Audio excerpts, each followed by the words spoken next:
জোড়া নাহিদ রানা প্রথম 5 বলে ফাঁক পেতে ষষ্ঠ বলে উইকেট দারুণ বুদ্ধিমত্তা কাজে লাগিয়ে প্যাভিলিয়নে ফিরিয়েছেন সাহিবজাদাকে। খানিক পরে আরেক ব্যাটারকে বোকা বানান দুর্দান্ত এক বাউন্সার দিয়ে। তার একের পর এক ডেলিভারিতে দিশেহারা পাকিস্তানি ব্যাটাররা। নাহিদ রানা ফাঁদে ফেলে ফারহানের উইকেট তুলে নেওয়ার ঘটনা এবং দুর্দান্ত বোলিং নিয়ে বিস্তারিত জানবো রিপোর্টে।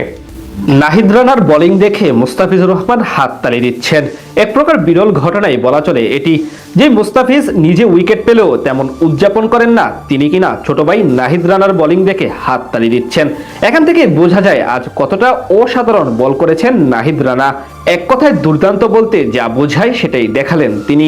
বিশেষ করে সাহিবজাদা ফারহানকে যেভাবে প্ল্যান করে নিজের প্রথম ওভারে সাজঘরে ফিরিয়েছেন এই পেসার, সেটি সত্যি প্রশংসা করার মতো। ইনিংসের নবম ওভারে আজ বল করতে আসেন রানা। ততক্ষণ পর্যন্ত বেশ সাবলীল ব্যাট করছিলেন পাকিস্তানের দুই অভিষিক্ত ক্রিকেটার সাহিবজাদা ফারহান এবং মাজ সাদাকাত। সেই জুটিকে নিজের প্রথম বলেই এক প্রকারে ভীতি ধরান নাহিদ। তার গোটলেতে পিচ করা এক্সট্রা বাউন্স চোখেই দেখেননি সাহিবজাদা। পরের বলটি শর্ট লেন্থে রেখে অফ স্টাম্পের বাইরে দিয়ে সুইং করান, সেখানেও পুরোপুরি বিট হন ব্যাটার। এভাবে প্রথম 5টি ডেলিভারি দিয়ে ব্যাটসম্যানকে অফ সাইডে তুলে মারতে উদ্বুদ্ধ করার চেষ্টা করেন এই পেসার, যার ফল পান সে ওভারের শেষ বলে। এবার তার শর্ট পিচ ডেলিভারি অফ সাইডে ড্রাইভ করতে গিয়ে ক্যাচ তুলে দেন সাহিবজাদা। সেখানে পয়েন্টে দাঁড়িয়ে দুর্দান্ত এক ক্যাচ ধরেন আফিফ হোসেন, আর প্রথম উইকেটের পতন ঘটে পাকিস্তানের। সেখান থেকে শুরু নাহিদ রানার আগ্রাসী মনোভাব। এরপর প্রতিটি ওভারেই প্রতিপক্ষ ব্যাটারদের রীতিমতো ঘুম হারাম করে দিয়েছেন তিনি।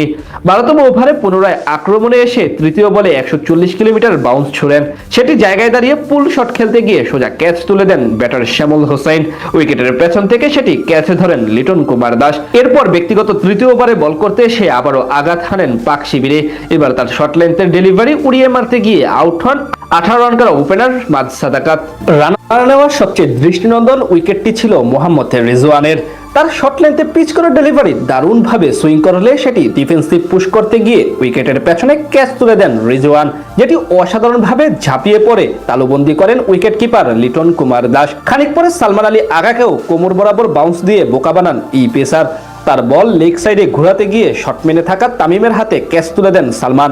এতে নিজের ওয়ানডে ক্যারিয়ারের প্রথমবার ফাইফার নেওয়ার কীর্তি করেন নাহিদ রানা। এমনভাবে প্রত্যাবর্তন কয়জন করতে পারেন? দীর্ঘদিন পর জাতীয় দলে ফিরেই বুঝিয়ে দিলেন নিজের সামর্থ্য ও প্রতিভার কথা।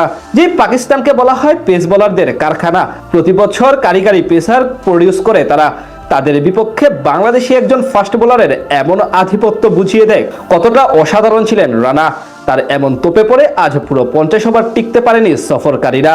অন্য প্রান্ত দিয়ে মিরাজ ও তাসকিন নিয়মিত বিরতিতে উইকেট নিতে থাকলে অল্পতেই গুটিয়ে যায় তারা। ফলে এখন চালকের আসনে বাংলাদেশ ক্রিকেট দল।